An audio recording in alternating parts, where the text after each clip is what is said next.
किसी भी स्कॉलरशिप को या अब्रॉड एडमिशन लेने के लिए आपको जो अहम डॉक्यूमेंट होता है वो आपका मोटिवेशनल लेटर होता है, यहाँ जिसको स्टेटमेंट ऑफ पर्पस कहते हैं, या उसको कभी पर्सनल स्टेटमेंट भी कहते हैं। ये वो डॉक्यूमेंट है जिसको सिलेक्शन कमेटी या रीडिंग कमेटी जो है स्कॉलरशिप की, या एडमिशन कमेटी जो होती है, वो लोग पढ़ के और आपको रिकमेंड करते हैं कि ये स्कॉलरशिप के या एडमिशन के डिज़र्विंग हैं। तो ये लेटर, ये डॉक्यूमेंट इंतहाई इम्पोर्टेंट हैसियत है इसकी। तो आज हम इस पे बात करेंगे इस वीडियो में।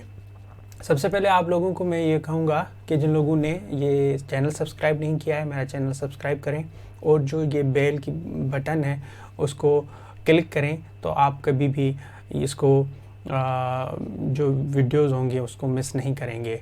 तो हम इम्पॉर्टेंट चीज़ों बात करने से पहले मैं आप लोगों को ये बताऊं कि मैं आपको ये किस हैसियत से बता रहा हूं। तो ये है कि मैंने 2006 में एरास्मस मॉन्डस जो यूरोपियन कमीशन की स्कॉलरशिप होती है वो मुझे अवार्ड हुई थी, और मैंने उसके ज़रिए 2006-07 में यूनिवर्सिटी ऑफ शेफील्ड से मास्टर्स की, और उसके बाद पोलैंड जैगलोनियन यूनिवर्सिटी से मास्टर की, और एक डिप्लोमा की फ्रांस से। तो ये बहुत ही ज़बरदस्त स्कॉलरशिप थी जिसमें सब कुछ कवर्ड था, और उसने ही मेरी ज़िंदगी बदल डाली। उसके बाद मैं काफ़ी सारे लोगों को हर साल मालूमात देता रहा हूँ और गाइड करता रहा हूँ, और काफ़ी लोगों को स्कॉलरशिप मिली भी हैं, काफ़ी लोगों को नहीं भी मिली हैं। और उसके बाद जो है उस सबसे अहम बात ये कि मैं पिछले कई सालों से दुनिया भर के हज़ारों स्टूडेंट्स की जो हैं वो मोटिवेशन लेटर्स या जो स्टेटमेंट ऑफ पर्पस है वो पढ़ी हैं, क्योंकि मैं 2-4 जो स्कॉलरशिप स्कीम्स हैं उनकी जो रीडिंग कमेटी या असेसमेंट कमेटी होती है उस पर रह चुका हूँ और अभी भी हूँ। तो ये मुझे मौका मिलता है हर साल इस तरह से स्टेटमेंट पढ़ने का। तो इस वसी तर एक्सपीरियंस के बुनियाद पे मैं आपको से ये जो एक्सपीरियंस है वो शेयर कर रहा हूँ कि मोटिवेशनल लेटर किस तरह बनाना चाहिए। तो ये एक अच्छी खासी स्टेप वाइज गाइडेंस है आप लोगों के लिए। आप अगर इसको गौर से देखें और समझें तो आप एक अच्छा सा लेटर लिख सकते हैं। तो उसके बाद ये बताऊं कि जनरली जो ये होता है कि जो भी स्कॉलरशिप थी उसकी गाइडलाइन को अच्छी तरह से पढ़ना चाहिए और देखना चाहिए कि वो क्या मांग रहे हैं। तो उसमें ये डिटरमिन करना ज़रूरी है कि व्हाट इट इज़ नीडेड। लेकिन उसमें सबसे चीज़ें लाइक फॉर एग्जाम्पल कितने वर्ड लिमिट है, कुछ की 400 होती है, कुछ की 500 होती है, कुछ की 600 भी होती है, और कुछ की जो है एक फॉर्मेट भी मिला होता है। जैसे कि जो शेवनिंग स्कॉलरशिप है यूके गवर्नमेंट की, वो हर साल अनाउंस होती है, और उसमें एक मोटिवेशन लेटर जनरली नहीं मांगा जाता, लेकिन उसमें जो 4 सवालात होते हैं, 4 क्वेश्चंस वो पूछे जाते हैं, और एक क्वेश्चन का आप कम से कम 100 और ज़्यादा से ज़्यादा 500 वर्ड्स में जवाब आर्टिकुलेट करते हैं और लिखते हैं, और उसी के बुनियाद पे आपकी शॉर्ट लिस्टिंग होती है या स्कॉलरशिप भी आगे चल के होती है। तो उस पर हम बाद में बात करेंगे एक तफसीलन कि शेवनिंग स्कॉलरशिप कैसे अप्लाई करनी चाहिए और सवालात को कैसे अप्रोच करना चाहिए और कैसे लिखने चाहिए, क्योंकि वो सितंबर में अनाउंस होने वाली है। और उसके तो जब आप उसकी किसी भी स्कॉलरशिप अप्लाई करने से पहले उसकी गाइडलाइन पढ़ेंगे तो उसमें लिखा होगा कि आपको मोटिवेशन लेटर किस तरह का चाहिए। कुछ लोग फॉर्मेट देते हैं, कुछ लोग जनरली पूछते हैं। तो आज हम उस जनरली पे बात कर रहे हैं। और उसके बाद ये भी जानना ज़रूरी है कोई स्पेसिफिक क्वेश्चन तो नहीं पूछ रहे हैं। कभी कभी वो कहते हैं कि ये 2-3 जो ब्रॉडर थीम है आप वो डील करें, या अपना इंटरेस्ट बताएं, या आपकी सब्जेक्ट रिलेवेंसी बताएं, इस तरह की चीज़ें पूछते हैं। कभी कभी को जनरली कहते हैं कि एक मोटिवेशन लेटर होना चाहिए।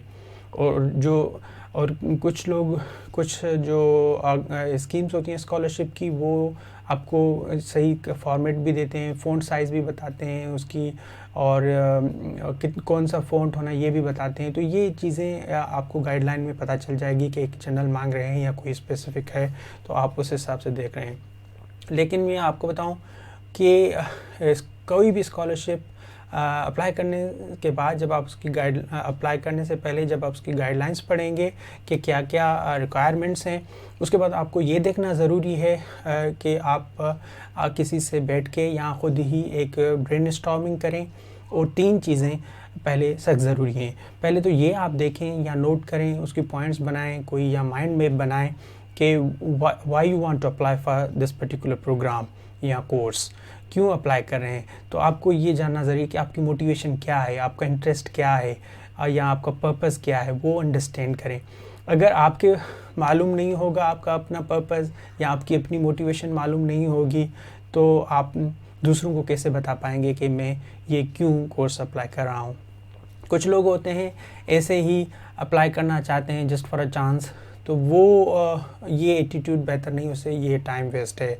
कुछ लोग ऐसे भी होते हैं कि गूगल से जो है सर्च करके उठा लिया और उसमें नाम वगैरह अपना डाल दिया और ये कर दिया, तो वो भी टाइम वेस्ट है। इसीलिए आप हर एक का अपना अपना टैलेंट होता है, हर एक का अपना अपना एप्टीट्यूड होता है, स्किल्स होता है, मोटिवेशन होता है, तो वो जानना ज़रूरी है। और दूसरी जो इम्पॉर्टेंट बात है वो देखना चाहिए कि why you are the best candidate, आप ही को स्कॉलरशिप भी क्यों मिले। और इसीलिए आप वो भी एक ब्रेनस्टॉर्म करें और देखें कि आप में कौन सी स्किल्स हैं, कौन सी स्ट्रेंथ्स हैं, कौन सी एबिलिटीज़ हैं जो आपको डिस्टिंग्विश करती हैं या आपको वो शायद दूसरों में ना हो। उसके वसीले आप कन्विंस करते हैं उन लोगों को, परस्यू करते हैं कि वाई दे चूज़ यू, आपको चूज़ करें। और आप इसके लिए नहीं घबराइएगा कि बहुत कंपटीशन होगा, बहुत सारे लोग अप्लाई करेंगे, सीट्स कम हैं, ये है वो है। अगर इस तरह सोचेंगे तो और सब लोग जो स्टूडेंट्स होते हैं वो इसी तरह सोचते हैं, तो फिर किसी को भी नहीं मिलेगी। तो इसलिए ये जानना ज़रूरी है, आप वर्कआउट करें। और तीसरी जो ये चीज़ ये है कि just don't apply just to take a chance, कि हम चलो ठीक है अपॉर्चुनिटी आ गई है तो अप्लाई कर लेते हैं, देखेंगे किस्मत मिलती या नहीं मिलती है। ये एटीट्यूड भी आपके काम का नहीं है, क्योंकि आपको ये बहुत टाइम कंज्यूमिंग होता है, प्रोसेस होता है और अच्छा खासा टाइम देना पड़ता है, बड़ी एप्लीकेशन फिल करनी होती है। तो इसीलिए आपको बेस्ट अटेम्प्ट करना चाहिए। अगर आप तैयार नहीं है इस साल, दूसरे साल अप्लाई करने की तैयारी करके, टाइम नहीं है तो तैयारी करें, लेकिन जब भी करें गिव योर बेस्ट अटेम्प्ट, तो उसके चांसेस आपके बढ़ जाते हैं कि आप जो है स्कॉलरशिप मिलने के चांसेस बहुत ज़्यादा बढ़ जाते हैं और आप कामयाब भी हो सकते हैं। तो ये है। अभी हम बात करेंगे कि actually how to write the letter. तो इस अभी आप देख रहे होंगे स्क्रीन पे कि मैंने वही 3 चीज़ें जो आपने बताई, आप वो अब उसको उनको आर्टिकुलेट करना है वर्ड्स में।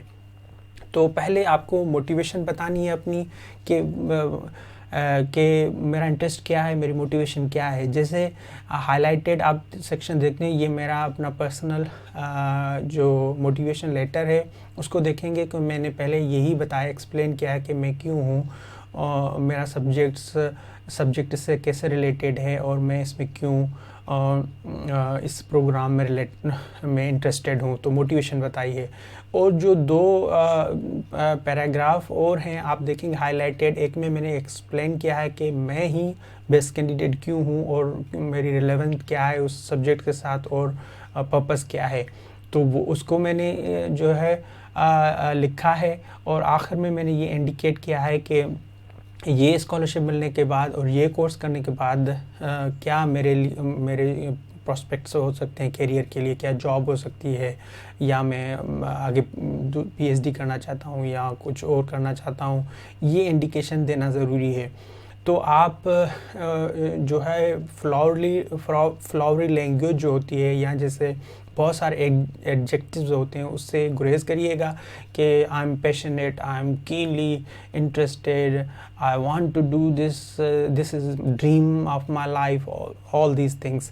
तो उससे ज़रूरी है कि आप अच्छे सारे से अच्छी तरीके से एक कंक्रीट एग्जांपल्स दें अपने स्किल्स में। जैसे मैंने यहाँ पे दिया हुआ है कि मैंने लीडरशिप स्किल्स कैसे थे, मैंने टीम मैनेजमेंट कैसे की, और उसमें मैंने ये भी लिखा है कि मेरे रिसर्च स्किल कैसे हैं, मैंने डेटा कलेक्शन की और इंटरव्यू किए लोगों के, और मैंने ये कि कम्युनिटी के साथ मैंने काम किया तो उनके, और अगर मेरी टीम में कोई कन्फ्लिक्ट हुआ उसको मैंने कैसे रिजॉल्व किया। तो इस तरह के छोटे छोटे एग्जांपल्स देने चाहिए। बहुत सारे लोग होते हैं जो बस ये लिख देते हैं कि I am a leader, I have this skill that skill, उससे इम्प्रेस नहीं होते पढ़ने वाले। जब हम देखते हैं कि कंक्रीट एग्जांपल्स दिए होते हैं तो उसका पता चलता है कि आपने वो डेमोंस्ट्रेट करते हैं कि आपके ये पास स्किल्स हैं और इसे ये आपने यूज़ किए हैं।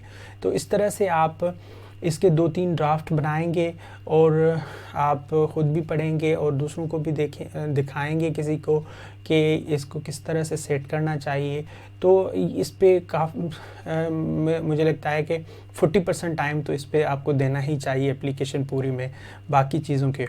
और सबसे अहम चीज़ जो मैं बता रहा हूँ आपकी कि रिपीट ना करें चीज़ें। जैसे सीवी में आपने दे दिया है कि आपका नाम क्या है, आपकी डिग्रीज़ क्या हैं, ये सब कुछ आपके दिए हैं, तो वो मोटिवेशन लेटर में देना नहीं चाहिए। जो चीज़ें फॉर्म में आ चुकी हैं, जो चीज़ें आपकी सीवी में आ चुकी हैं, तो वो मोटिवेशन लेटर में नहीं होनी चाहिए, बल्कि इसमें डिफरेंट होनी चाहिए। एक नैरेटिव में आपकी अपनी कहानी होनी चाहिए, आपका इंटरेस्ट होना चाहिए, वो इस तरह से बतानी चाहिए। अगर आप इस पे थोड़ा टाइम देंगे और सही तरीके से करेंगे तो आपके स्कॉलरशिप मिलने के चांसेस बहुत ही बढ़ जाएंगे। देखने का शुक्रिया।